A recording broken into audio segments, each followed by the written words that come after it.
You're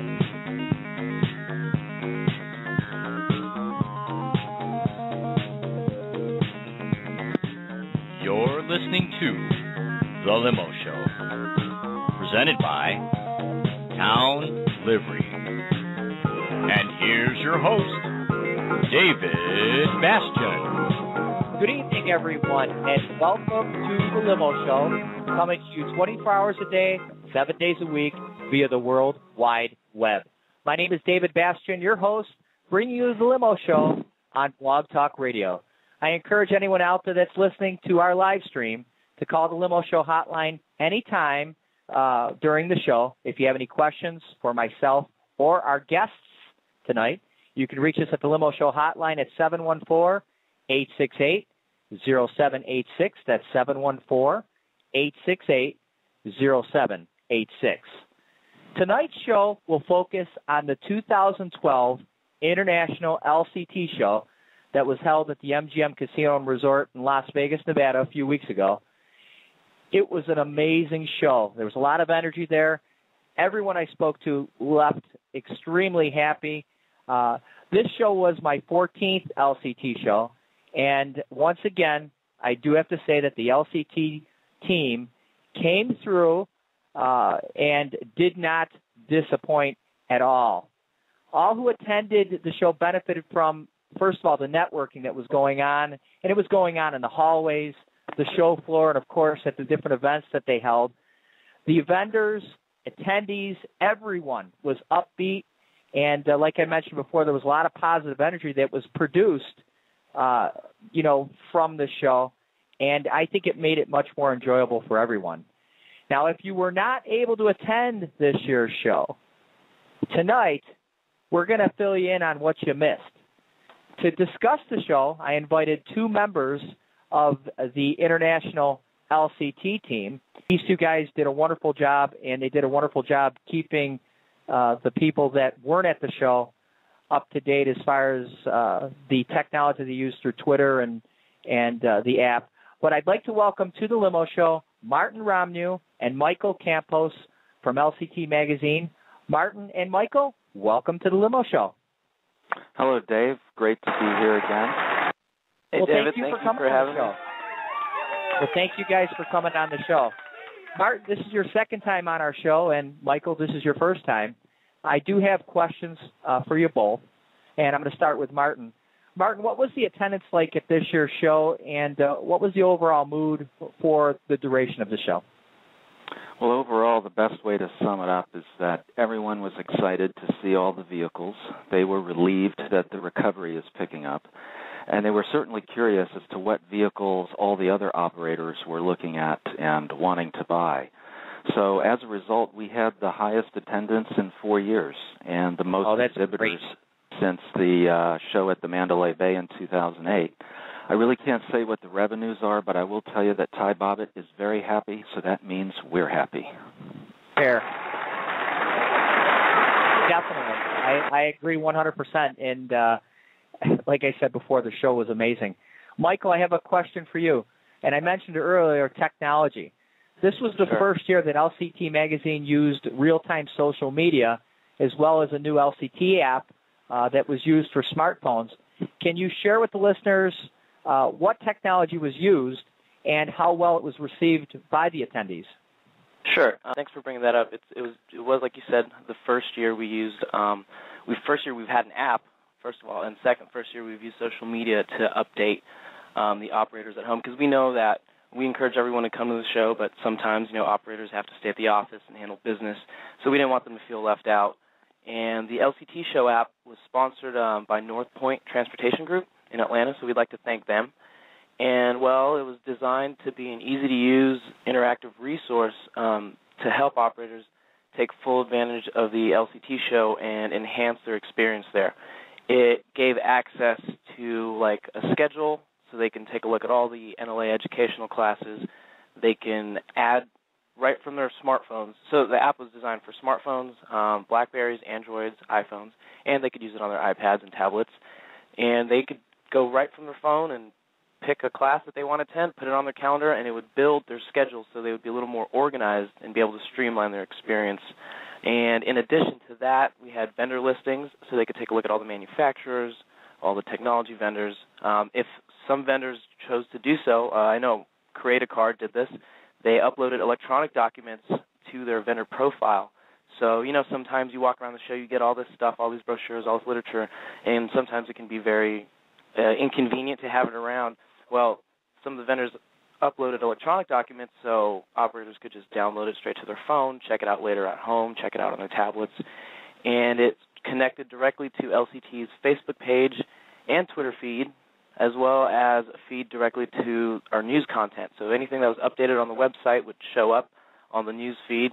My tweets in real time and my Facebook posts during the various events and educational sessions and show floor experiences were posted real time, so that, basically the app was designed to make everything convenient and put it in the palm of their hands.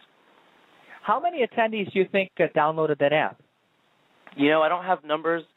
We made sure at the first timers orientation and at some of the not the keynote addresses, but some of the other educational sessions to download the app, and we had QR codes around the registration area so operators could scan them directly on their phones. And as far as how many people used it, I'm not sure, but the street team, which I believe you wanted to speak about also, did a good job of promoting the app when it was announced on our website. They did it through social media, through Twitter, through Facebook. So I think we got the buzz generated pretty well. And I'm going to take this moment now to encourage operators to use the app next year when they attend the show in 2013, because it's really, really useful and very helpful to make things more organized and structured. I agree. With our company, one of the things that I did before the show is I did upload different brochures for the different products that we carry. So hopefully some of the customers that are considering some of the products that we sell, hopefully that's made it easier for them to access the information regarding the vehicles. Now, you mentioned the street team, and I wanted to talk about the street team. Can you tell the listeners out there who don't know, or listeners out there that don't know what the street team is, can you tell them what is the street team and what was the role that those members did play before, during, and after the show? Well, the street team was a group of pre-selected operators who kind of built up the buzz and the hype for the show ahead of time, and they offered advice, particularly to first-timers. And they also wore badges that identified themselves as street team members, so anybody could walk up to them and ask questions about the show, or if they had a problem, or they wanted to try to meet somebody, wanted advice on networking. And they just continuously updated things on Facebook, and it helped generate a conversation before, during, and after the show. I can't quite recall how many street team members we had, but it was the most it was more than last year, and I think we had definitely had the most Facebook activity that we've ever had. That's great. And social media, of course, is very important as far as promoting the show and the events, and of course helps generate interest for next year's show. One of the things I did, Martin and Michael, when I was at the show, was I did do some interviews with some of the attendees and the vendors that visited our booth, and I'd like to share some of the feedback with you tonight that they shared with me. And we're going to play some clips tonight. Here's some of the feedback I received from one of the vendors who attended the show, as well as a couple of attendees.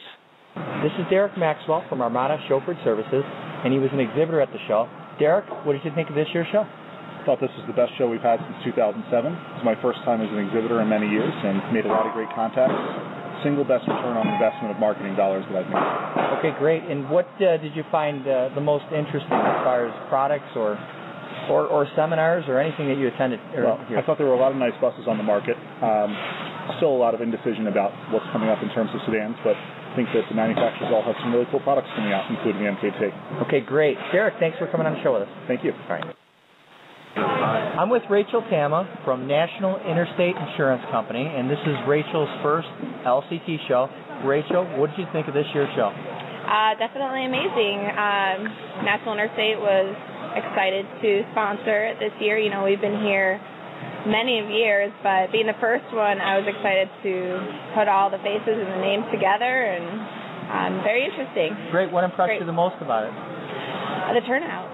Okay. The turnout was great, and everyone coming up to the booth so warm and welcoming.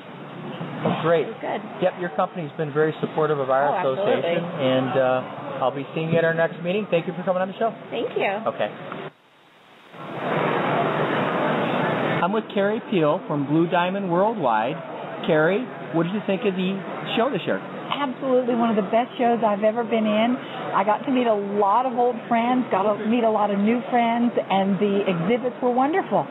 Now, there's different vehicles out here, and we are an auto dealer, and this is the first time there's been this many product offerings. What out there impressed you, as I imagine you've been out there taking a look? Absolutely. I love the Cadillacs. I also love the BMWs. The Lincolns are always great, and the Hyundais are impressive as well. I agree. Now, did you attend any of the seminars? I did. I attended. They are wonderful, and they're great learning experiences for a lot of folks. I mean, even an old-timer like me still learns new stuff. Which one impressed you the most? Well, I went to several of them, and I learned a lot from the most of them. So. Okay, great. Carrie, thank you for coming on the show with us. You're very welcome. Thank you. Michael, Martin, guys, what do you think of the clips you heard? I think it's really encouraging to hear that people got so much out of the show. I think it was, in many respects, a home run on many levels in terms of vendor selection and vehicle variety, educational opportunities, and there were just so many networking events and suite parties and informal get-togethers. I think it was difficult for most people to want to be every place at one time. So it's encouraging to hear that, and it just puts pressure on us to deliver repeat performances in future years. No doubt about it. What do you think, Michael? I think it was a great show. This is only my second. I only have last year's show in 2011 to compare it to, but right away I could tell that there was a more upbeat energy. Operators were excited, thankful to make it through the recession and get this far, and excited to see all the new options. And, it was really the show about the vehicles. That's what everyone came for, and that's what, the manufacturers delivered. And I think it's a long time coming because, as an operator had pointed out to me on the show floor, a lot of fleets were holding on to the vehicles a little longer, trying to get through the recession. Now they've got some money. They're waiting to see what they're going to buy, and it was a great opportunity to bring the vendors and operators together. And it was just good to see a lot of people really excited, enthusiastic about the show, always smiling, really happy. Like Martin had said, it could be a little overwhelming with all the events and all these things going on at once. But, having too many things to go to, I think, is a good problem as opposed to not having anything to go to. And it was I think, a home run. The show team did a very good job, and I like to thank all the vendors and everyone who attended. No doubt about it. You mentioned all the different events. I have some friends that are vendors for other companies that I wanted to visit with, and it was very difficult for me to visit with them because I was going from event to event, and it does, those events, all of them were fun, and I just didn't want to leave, so it was a great show. I enjoyed it, and one of the things you mentioned, Michael, the manufacturers, we're going to talk about that in the second half of the show. And we're going to talk about the different manufacturers that showed up. One of the things I want to mention is the LCT show is known for having tremendous seminars and informative speakers.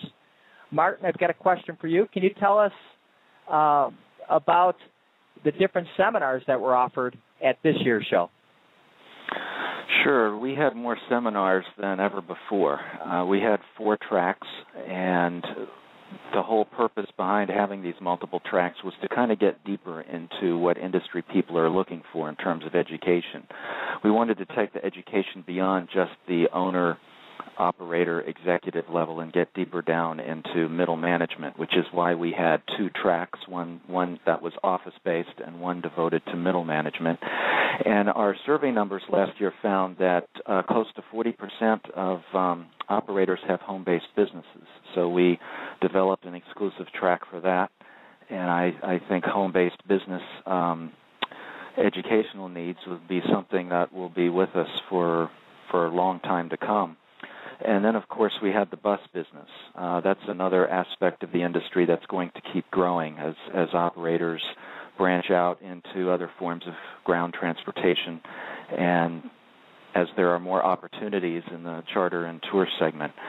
So all of that together gave a lot of choices to operators. One thing that we noticed was that the seminars were more highly attended than in past years, especially Wednesday afternoon. Wednesday afternoons are kind of interesting. They're kind of a slow zone for trade shows and conferences because a lot of people leave or they get an early start to the airport. But we had healthy attendance all the way through 5 o'clock, and I think that indicates there's a growing seriousness in the industry about education and networking and being well informed and keeping up with the latest trends. I did find Wednesday to be a very, very busy day from a vendor perspective. So you're definitely accurate in saying that people did stay till 5. It was definitely different from previous years. The story man, Peter Gruber, he delivered the keynote address, and it was entitled "Tell to Win: Storytelling for Business Success." Michael, what type of stories did the story man share? You know, Peter Gruber was fantastic. I heard a lot of positive comments afterward, and I was engrossed by his keynote. You know, as the chairman and CEO of Mandalay Entertainment, a successful movie producer, he's seen a lot of success in his life, and he's gracious enough to share it with us. And he spoke about, you know, there's times when business folks feel like they're undergoing failure and things are very tough, but he spoke about how the seeds of success are in every failing attempt.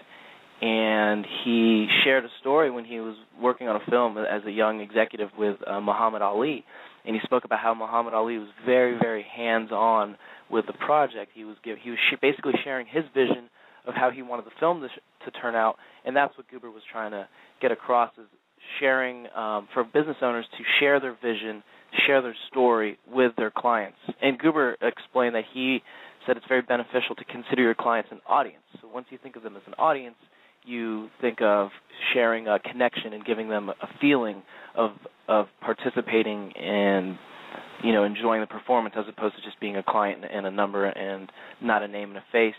And he really, you know, he did a great job of conveying his philosophy, which he called MAGIC. And it's an acronym that stands for motivating your audience to your goal by interacting with content. If you want to read my write-up on it, I have it on lctmag.com. You can just search Limo Magic or Peter Gruber, and it'll come up. And he basically breaks down his philosophy that has helped him. It's not just a theory that he's been playing around with. It's a theory he's been implementing. And it's designed to improve the relationship between operators and their clients or their audience. And as we know, word of mouth is one of the best business generators, and a powerful branding, you know, campaign earns the loyalty of repeat clients, and that's what Mr. Gruber shared with us, and he was phenomenal, Dave. That's all great stuff. Now I'm going to share some additional feedback that we received from some of the attendees. I'm with Crispin Bottomley from Niagara Classic Transport. Crispin, what did you think of the show so far this year? This show has been terrific, great attendance. We've got to see what's going on with all the new cars. Just terrific to see how many people are here for the education, and really worthwhile. If you haven't attended, please think about going next year. It's going to be a great show.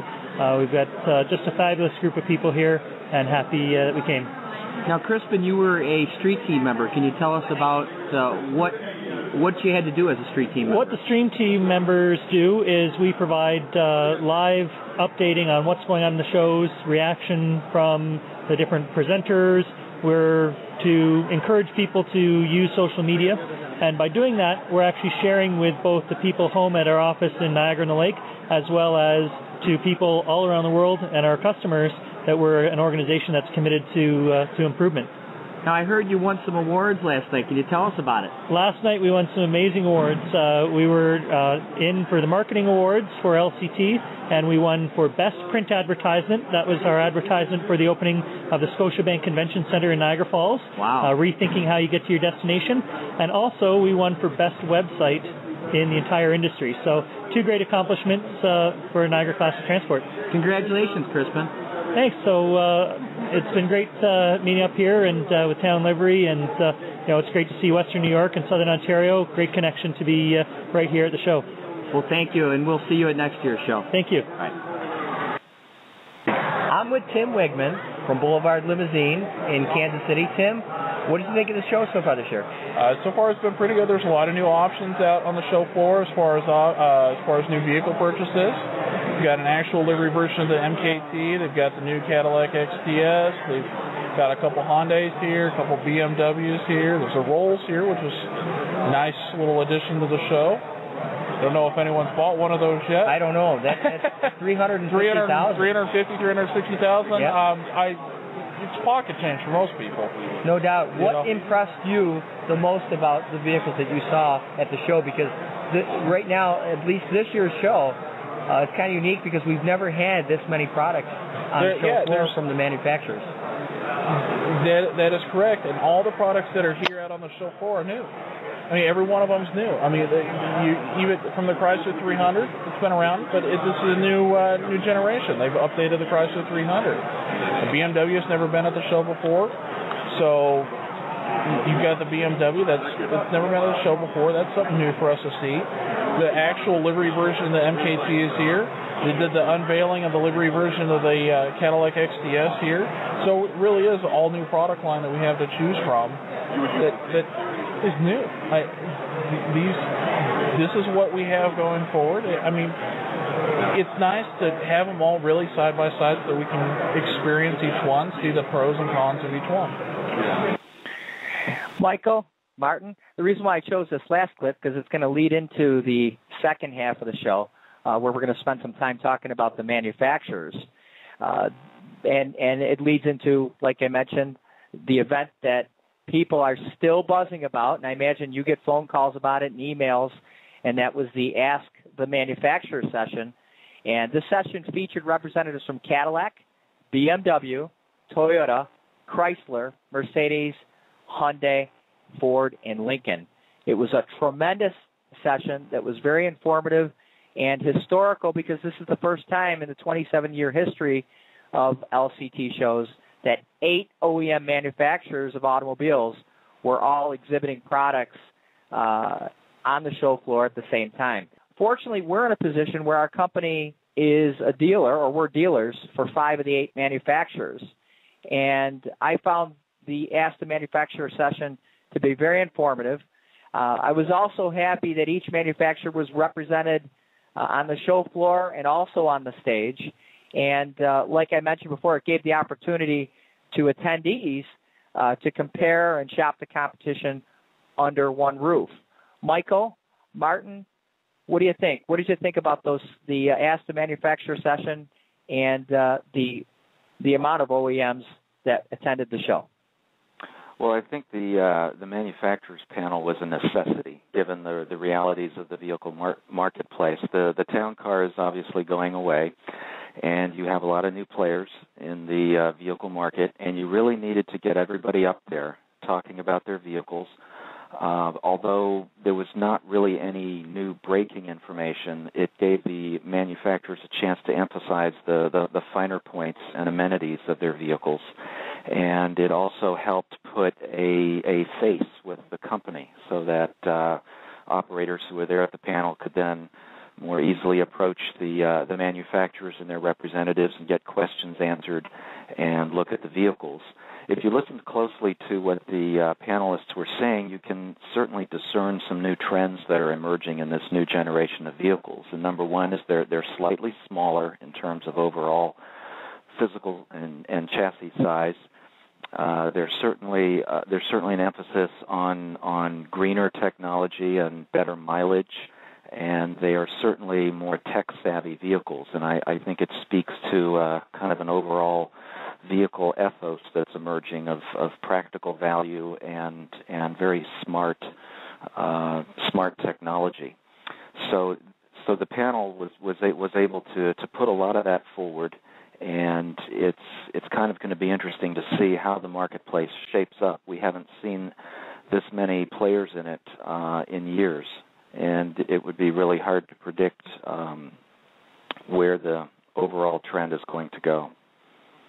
No doubt about it. Now, tonight, we're going to focus in the second half on some of the manufacturers that we handle, because we are a Lincoln dealer, a Ford dealer, BMW, Hyundai, and Chrysler. Martin, Cadillac, and Mercedes, and Toyota also attended the show. Can you give the listeners a little bit of a rundown about what you thought about their product offerings and what they had to say during the Ask a Manufacturer session? Well, I'm in a situation where I got to be careful and simply say that all the vehicles were grand. They all made a good I agree impression. with you. I'm gonna let the operators pick and choose. I'm going to get into a heap of trouble if I start picking at some of the finer points or playing favorites. But clearly, we can say that this was a Cadillac year, just like last year was the Lincoln year. The MKT debuted and was unveiled at the Paris last year, and this was the year that traditionally the number 2 automaker in the industry unveiled its XTS. And into that mix, of course, you had all of these other competitors, particularly foreign brands, BMW and Hyundai and Toyota. And I think what's also happening is operators are going to have the option to offer tiered services, particularly with the Chrysler 300, the Toyota Avalon, the Hyundai Genesis. These are vehicles in the low $30,000 range, which could present themselves as a viable, more low-cost brand of chauffeured service. And then, of course, you've got the mid-range vehicles, the MKT, the BMW 5 Series. If I'm leaving anybody out, it's nothing personal. And then you get up to the premium level, the 7 Series, some of the Mercedes-Benz models. So there's not only going to be choices among manufacturers, but there will be more choices than ever before in price categories and service tiers. And I agree, and competition is always good, and I thought the Cadillac XTS was a good-looking car. I really liked it. I had only seen it through pictures, and I think that if livery operators choose to buy it, I think they'll be very happy with it, as well as the Mercedes and the Toyota. Guys, we're going to head off to a short break. You are listening to the Limo Show, presented by Towne Livery, here on Blog Talk Radio. Now is the time to get on board. If you have any questions for Martin or Michael, you can reach us at 714-868-0786. That's 714-868-0786. You are listening to the Limo Show here on Blog Talk Radio. Would you like a marketing partner that not only understands marketing, but knows the transportation industry inside and out? Are you struggling to attract new customers, retain your current customers, or win back lost customers? If you find yourself saying yes to any of these questions, there's only one place to call. Call the marketing wizard of the limousine industry, Arthur Messina from Create-A-Card. Create-A-Card is the #1 supplier of business cards, marketing supplies, and promo items to the limousine industry of North America. Contact Create-A-Card today at 1-800-753-6867. That's 1-800-753-6867, so they can help transform your marketing and advertising into consistent sales-generating machines. You can also find us on the web at createacardinc.com. That's createacardinc.com.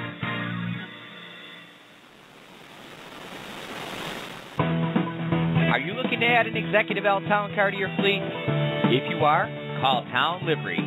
Towne Livery is a franchise Ford, Lincoln, Chrysler, and BMW dealer that specializes in selling livery vehicles nationwide. Towne Livery is located in Buffalo, New York, and is able to ship your vehicle to you at an affordable price. So, when you think of livery vehicles, think of Towne Livery. Towne Livery can be reached at 800-730-3683. That's 800-730-3683. One-stop shopping at Towne Livery.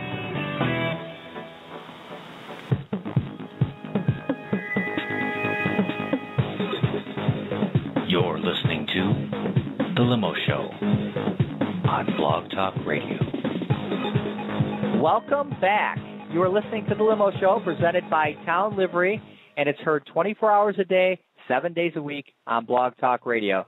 We have Martin Romjue and Michael Campos from LCT Magazine, and they've taken the time tonight to speak with us regarding this year's 2012 International LCT Show that was held a few weeks ago. Martin and Michael, first of all, and you know what? And I know what you're going to say, and I expect you to say this. Which manufacturer do you think killed it at the show? I know what you're going to say. Exactly. That's what all of them, right. You know, everybody gets a Valentine here. I agree. But I do think we had some standouts that are just worthy of note. I mean, Rolls-Royce was there with a $357,000 Ghost sedan. This was the first year for BMW. It was the first year for Hyundai. And whenever you have a first on the show floor, it's kind of a scene stealer. So that was very encouraging to see that. And, of course, Cadillac XTS had the grand piano and the tuxedoed staff members and hosted a really classy reception to promote their vehicles. So if you want to call that killing it, that's fine by me. But there was definitely a lot of creativity and a lot of uniqueness on the show floor this year. What do you think, Michael? That's like you said, it's tough. I think all the vendors did a great job bringing their new equipment and getting it in front of operators. The Rolls-Royce, definitely, you know, it's one of those cars that's just eye-catching. And like Martin said, BMW's first time, Hyundai's first time. And it was really, going back to the manufacturer's panel, if I can for a minute, it was, I think, very important that they had that, because BMW announced that with their fleet rebate, the 5 Series drops down to the $49,000 range, and Hyundai announced that they would extend their 10-year, 100,000-mile powertrain warranty. They were rolling out a platinum extended warranty that day there in Vegas. They got the call from corporate that will offer that warranty bumper to bumper on their vehicles. And for newcomers to make an impact like that at the show, I think was really was great for them. And, you know, everyone was very excited about the Cadillac. I know I was. I'd gone to the LA Auto Show when they unveiled the retail version of the XTS, and I wasn't allowed to touch it or sit in it. So when Cadillac had their 2 XTSs, I wanted to, like everyone else, I wanted to get in the car, see what it felt like. And one thing I really enjoyed that Ford did was bringing that red MKT. That was a really nice looking car. Perfect for Valentine's Day. It was perfect for Valentine's Day. So I think everyone did a great job overall, and it's hard to pick one. I think they all killed it. There we go. I think everyone did an excellent job. Now, I'm a little biased, but in my opinion, and your survey that you did the other day, which I'll ask you about after I make this comment, my opinion is going to be biased, but I believe Lincoln really did a tremendous job at getting the attendees' attention. The 2013 MKT Towne car, how can I say this? The emotions and excitement that this vehicle had was completely the opposite from last year. The MKT Towne car for 2013 is going to feature a new grille. One of the things they brought to the show was the new redesigned back seat, which was different from the previous prototypes. Like I said, it's amazing to see the turnaround of what people think or what they're thinking today about the MKT versus what they thought at last year's show. I've got to tell you, based on the phone calls and the orders we've been taking, this vehicle is extremely hot right now. Either Michael or Martin, can you tell us about the the survey that you took the other day, and the reason why I'm bringing up this survey is if you would have taken this survey at last year's LCT show, the Lincoln MKT Towne car would have fared much differently. Guys, tell us about that survey. Well, the first thing to remember about the survey, it's non-scientific, and operators were only able to choose one vehicle. I believe the question was if you had to replace your town cars immediately or replace your primary fleet vehicles, which of these 7 would you choose? And, of course, in reality, most operators are going to have more than one type of sedan or base vehicle in their fleet, but 1/4 of the respondents indicated the Chrysler 300, and the next percentage was the Lincoln MKT. One point I think needs to be made about the MKT is that, like you said, Dave, we're seeing more positive response than we would have expected at this time last year, and I think there's simply going to be a longer learning curve with this vehicle because it has a different shape. But in talking in detail to the Ford fleet people and the engineers and the people who did the marketing research on this vehicle, it is clearly a top-notch car from an engineering and mechanical standpoint. I can't help but mention the four-wheel drive. I remember last winter talking to operators amid all those snowstorms that hit the Northeast. They were rating each other's fleets for SUVs because they had the four-wheel drive. Well, the MKT solves that problem. It has more trunk space. I know from sitting in it personally, being 6'2", it is easier to get in and out of that MKT than it is a town car. So in some ways, it's a superior vehicle, and I think that should be acknowledged. Sticking with Lincoln, let's hear what Lincoln had to say during the Ask the Manufacturers segment. And next we have Brad Roney from Ford Motor Company. Good morning, everyone. At Ford Motor Company, we absolutely love the limo livery business. That's why we have a dedicated team of sales and marketing professionals and engineers that design products specifically for this industry. We have a long-standing commitment to the NLA and your industry, and we value that very much. Those two things have helped make us leaders in the industry, along with our portfolio of products, our dedicated Lincoln dealers, our QBM partners, and our Ford Credit Financial arm. We have 3 primary Lincoln products to support this industry: the MKT Hybrid, the new MKT Towne car, and the Navigator L. Now, I know that many of you were sad to see the Towne car go away. It's been the segment leader for 30 years. We are pleased to announce the new 2013 MKT Towne car today. It's engineered to be more than just a worthy successor to the iconic Towne car brand. The MKT Towne car was designed specifically for this industry from the back seat with a unique livery package perspective that's going to give your clients more room, easier access, and greater luxury.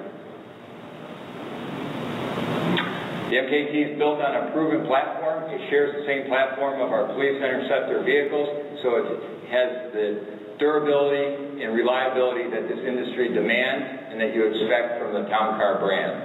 It's loaded with key safety and innovation features to help drivers out on the road, keep the driver's eyes on the road, hands on the wheel, and out of accidents.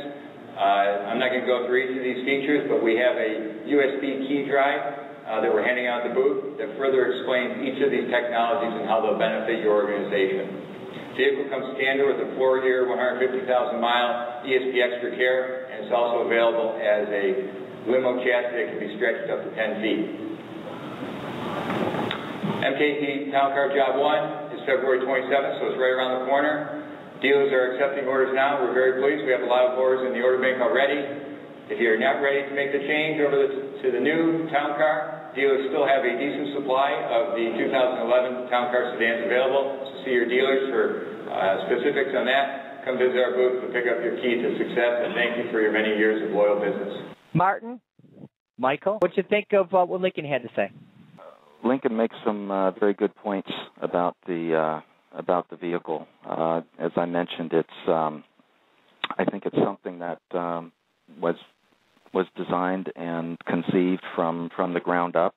One thing that I learned in in doing the cover story for the February issue was I was not aware that when they initially went to plan the MKT that they actually considered sedans as successors to the Towne car, and based on the feedback they got, they concluded that the MKT would be the more practical model going forward.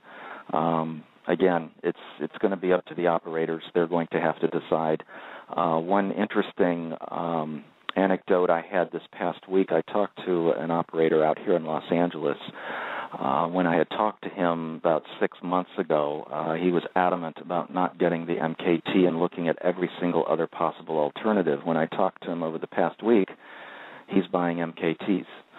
So I think there's a little lag time in perceptions and the learning or the liking curve on the vehicle, but I think things will settle down in due time, and operators will benefit from having so many choices. The next manufacturer I want to talk about is Chrysler, and Chrysler was the leader on that survey, and they are a manufacturer that has re-entered the livery market by offering the 2012 Chrysler 300 Limited. Our dealership was previously involved in the original Chrysler livery program that was discontinued a few years ago. I'm happy with the new program that they've put together. I think this program will be much more effective.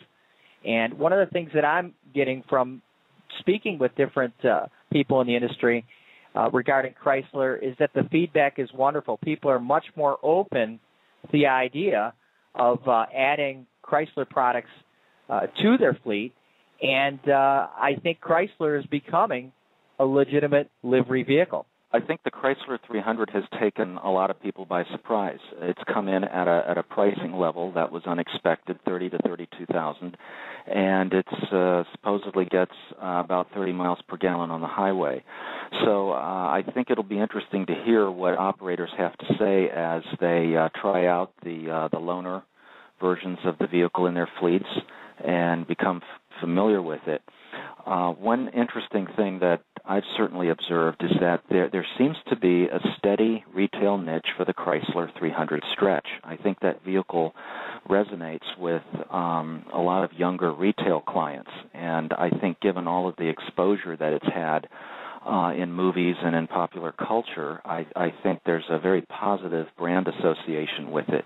So that's kind of going to be the black horse, no pun intended, in the fleet vehicle market. It'll be really interesting to see how it's embraced, how it's perceived, if it's going to be looked at as a kind of a mid-level luxury replacement for the Towne car, or if it's going to be part of a more affordable tiered service like the Toyota Avalon and the Hyundai Genesis.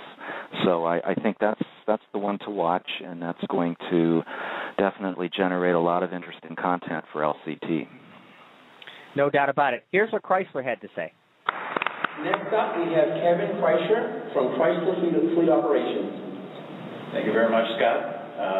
I guess first thing I'd like to do is say thank you for the warm welcome and kind reception last night at the opening on the floor. I had some time to talk to a lot of you, and it seemed that the same things resounded in what you're looking for in affordability, fuel economy, safety, and passenger comfort.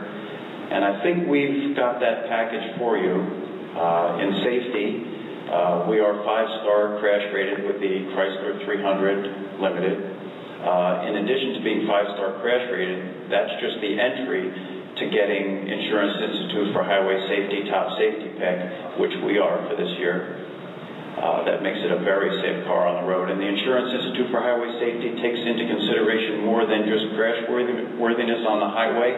It also takes into consideration cost of repairs in those little fender benders you get in the parking lot, which seem to cost us all too much money. As far as affordability, the car launches in the livery edition, the limited, at $32,400. That's with the leather interior and the 18-inch chrome wheels, rear backup camera, etc. It makes it a very affordable addition to the group. Leather is standard in the car. That leather comes in beige, all black, or a beige and black two-tone. premium materials all throughout, 50 cubic feet of rear seat volume, laminated acoustic windshield, sound deadening in the floor, so you're really not hearing any of the road noise.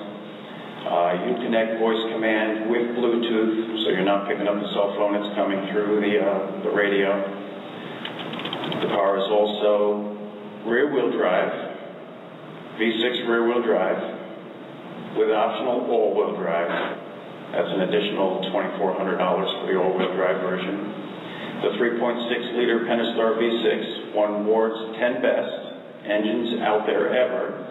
It's got 292 horsepower. So not only are you getting 31 miles to the gallon with that V6, you also have sufficient horsepower for you to move your luggage, passengers, and yourself. Cubic feet on the Chrysler 300 Limited is 16.5 cubic feet, so it's more than big enough for golf clubs and suitcases. Overall, the package offers with 31 miles to the gallon, affordability with initial cost in around $32,000.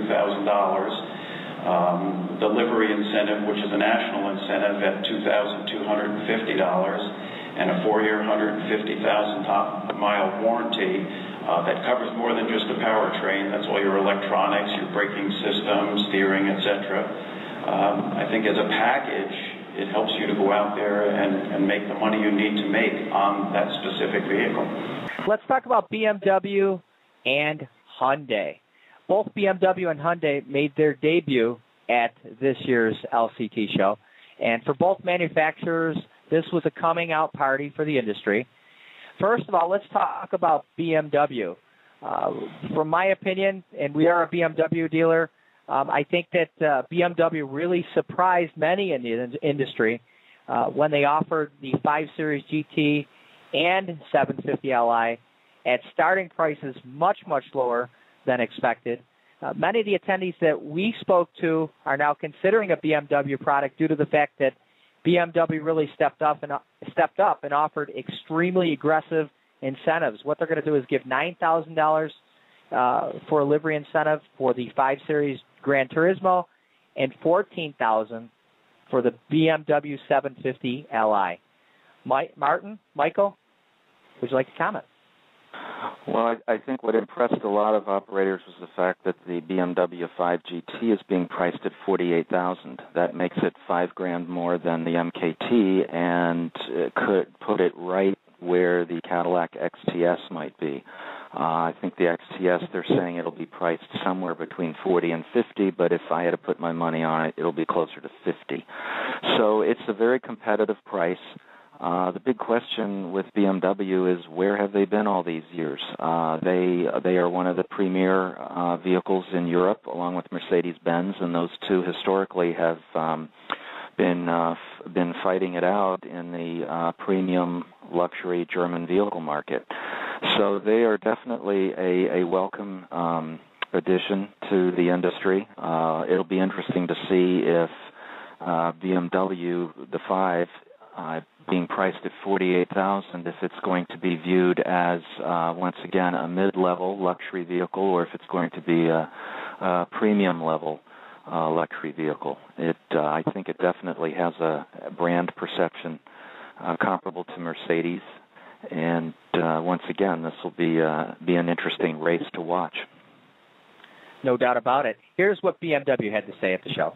I'm from Drew McClellan from BMW. Thank you for having me here. This is BMW Group's first time, and we certainly appreciate Scott and Sarah and Ty for inviting us.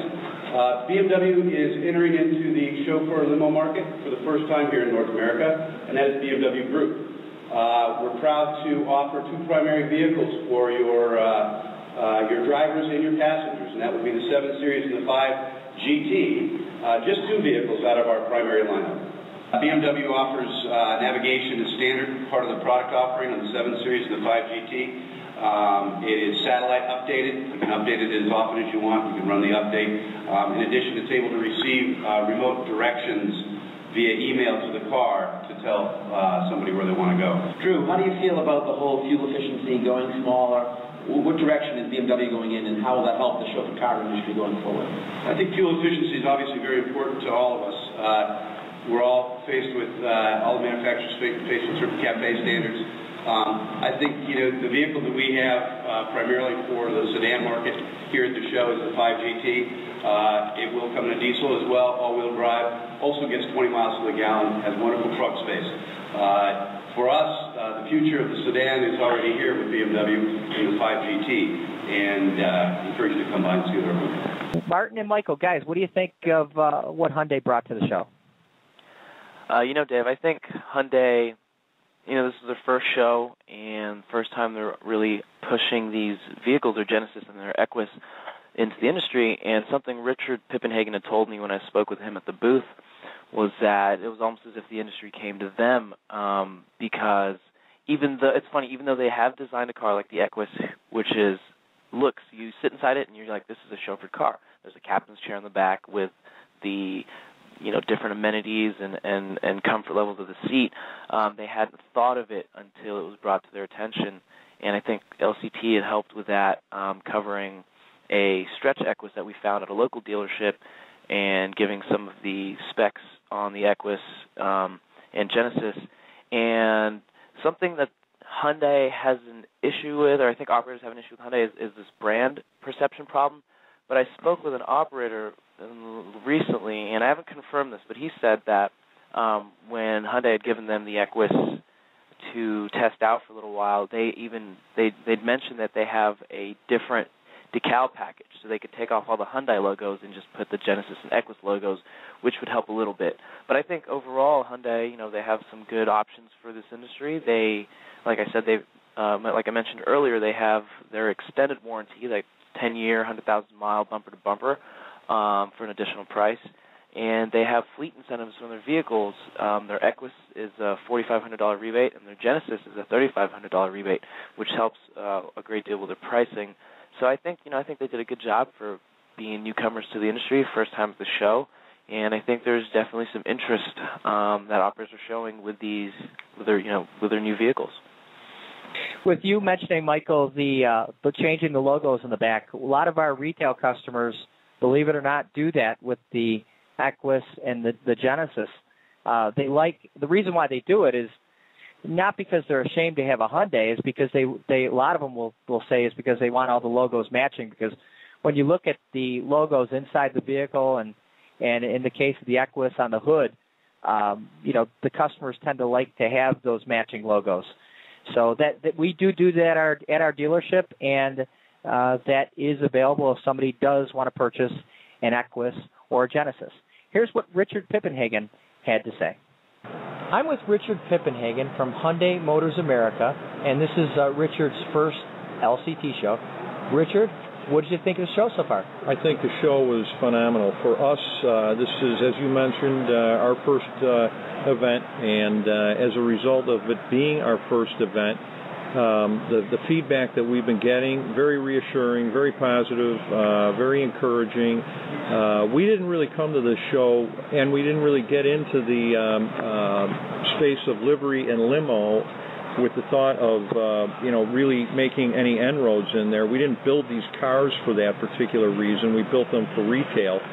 But we found out when the industry saw our Equus in particular that this Equus had an application that was perfect for the limo industry, and we were encouraged to come to this show. We were encouraged to do a couple of other shows, the Limo Digest show, and as a result, the feedback has been, as I mentioned, it's been very positive, and we're thrilled. So we will see where it goes. Great. Now, yesterday at the Ask the Manufacturer session, Hyundai announced a new livery program. Can you tell us a little bit about it? Well, it's that particular program is related to our warranty, and our warranty originally was going to be 560 for this particular industry, but we knew that 560 wasn't going to get it done.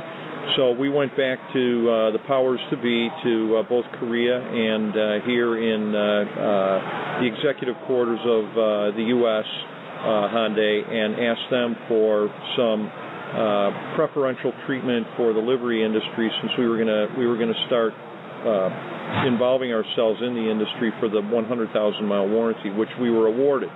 Then that is powertrain, and on the rest of the vehicle, you can buy what we call a platinum extended service contract, and that platinum extended service contract will wrap the rest of the car at 100,000 miles. We do not have a limo price for that yet. This is brand new. It's 24 hours old. All I can tell you at this point is that we have the product. So maybe at the time that this broadcast occurs, we'll actually have a price available too. Okay, that'd be great. One more question. What has been the feedback from the attendees regarding the Genesis and the Hyundai Equus? Well, they love the Genesis price point. They like the Genesis in general. They like the interior room. They like the way it looks, the styling. They like the fact that they can get performance out of a V6. They like the fact that all of our cars burn 87 octane regular fuel. The Equus, they're thrilled with the dimensions of the Equus. The cargo room is spectacular, 19.1 cubic feet of cargo space, which makes up for some of the sedans that were prevalent in the industry for a long time that appear to be going away. It appears as though we fill the gap. Mm-hmm. So we're the belle of the ball right now when it comes to that particular aspect of our offering. Well, that's great. April is when we expect the 2013s or so. Yes, at least that's more start of production. Okay. For the 13. Would you be interested in coming on the show sometime April, May, and we can talk about Absolutely. The 2013? We'd be thrilled to do it. Okay, great. Yeah. Thank you for being on the show. Thank you, Dave. Okay, thanks. Guys, over the last year, I know you've been doing test drives on the various vehicles that are now vying to become the livery vehicle of choice for the limo livery industry. What are the next vehicles that you have on your list to test drive and report on? Well, any day now we're supposed to hear from BMW as to test driving their 5 GT vehicle. And usually what we do is we drive it around, we chauffeur people in it, we put luggage in, do our own measurements, and kind of look at it from a chauffeur perspective. Of course, as soon as an MKT and an XTS comes available, we'll be doing that. We're definitely equal opportunity test drivers. Any manufacturer that wants to get some added coverage on a vehicle and some photos, we're certainly game for that. And we, of course, enjoy doing it. So the more manufacturers have vehicles out there, the more work there is for us to do, the kind of work that we like. Am I getting everybody, Michael? I'll be testing Hyundai soon. Not sure yet if I'll get the Genesis first or the Equus, but I'm hoping to get both. And like Martin said, we're equal opportunity test drivers. We don't discriminate. So if Rolls-Royce is interested in, handing one of their Phantoms or their Ghosts over, we'd be glad to take some time out of our week to give them some attention. And I suspect we should also be getting in touch with Chrysler soon, since the 300 has received a lot of attention. We'd like to check that out as well. Guys, this was a great show. Martin and Michael, is there any other additional information you'd like to share with listeners before you go? Absolutely. There's some important things I want to get out there. We've got 4 really exciting things coming up in LCT land over the next year. We just sent out our annual fact book survey, and we hope as many operators as possible will take the time to fill that out. The survey is a little detailed, but we've simplified it, and this is going to provide the central clearinghouse of industry information that is used throughout the media, that academic institutions like to cite. So I just would like to stress the importance of participating in that. We're going to have our fact book issue coming out in May.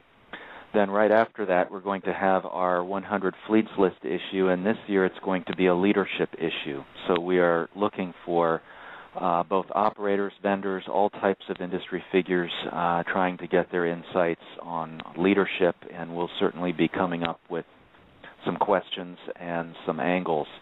So if anyone's interested in talking about leadership and leadership concepts, by all means, reach out to me. And then, of course, our 2 signature events. The LCT Leadership Summit is scheduled for October, We're trying to nail down an exact location, but I can guarantee you it's going to be in a warm, tropical, luxurious place. And ooh, sounds good. Going to be one of the best yet. And, of course, the International LCT Show. We're about to also secure a venue and casino for that. That's next February in Las Vegas.